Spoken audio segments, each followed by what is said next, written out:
अगर आप chat GPT इस्तेमाल करते हैं लेकिन फिर भी बेहतरीन नताइज नहीं मिल रहे, तो मसला शायद चैट जीपीटी में नहीं बल्कि इन गलतियों में है जो तकरीबन हर बिगिनर करता है।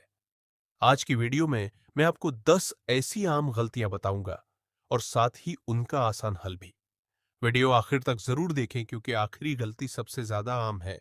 अस्सलामु अलैकुम, मैं हूं अजहर और आप देख रहे हैं पाकिस्तान डिजिटल गाइड।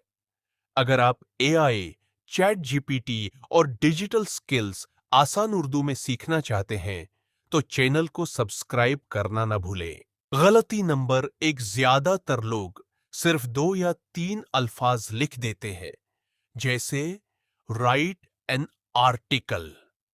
जितना वाज़ेह प्रॉम्प्ट होगा इतना ही बेहतर जवाब मिलने का अमकान होता है। गलती नंबर 4, चैट जीपीटी के जवाब को बगैर पढ़े या चेक किए फौरन इस्तेमाल न करें। खास तौर पर अगर मालूमात हकाइक पर मबनी हूं तो उन्हें जरूर वेरीफाई करें। गलती नंबर 5, अगर पहला जवाब पसंद न आए तो वही न रखें। फॉलो अप सवाल पूछे या कहीं कि जवाब को मजीद बेहतर या मुख्तसर कर दे। गलती नंबर 6, कई लोग सिर्फ एक ही जवाब पर इक्तिफा कर लेते हैं।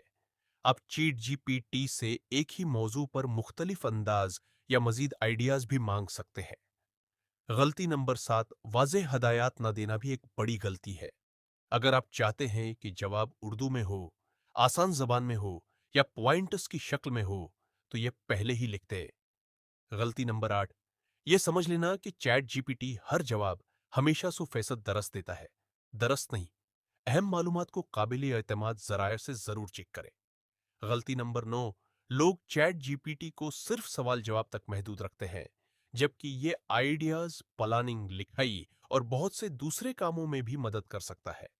गलती नंबर 10, सबसे बड़ी गलती यह है कि लोग रोजाना चैट जीपीटी इस्तेमाल नहीं करते।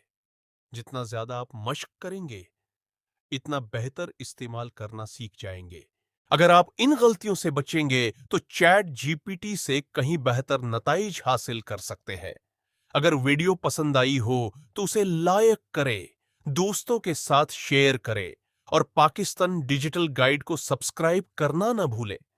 कमेंट में बताएं कि अगली वीडियो किस एआई टूल पर देखना चाहते हैं। अल्लाह हाफिज।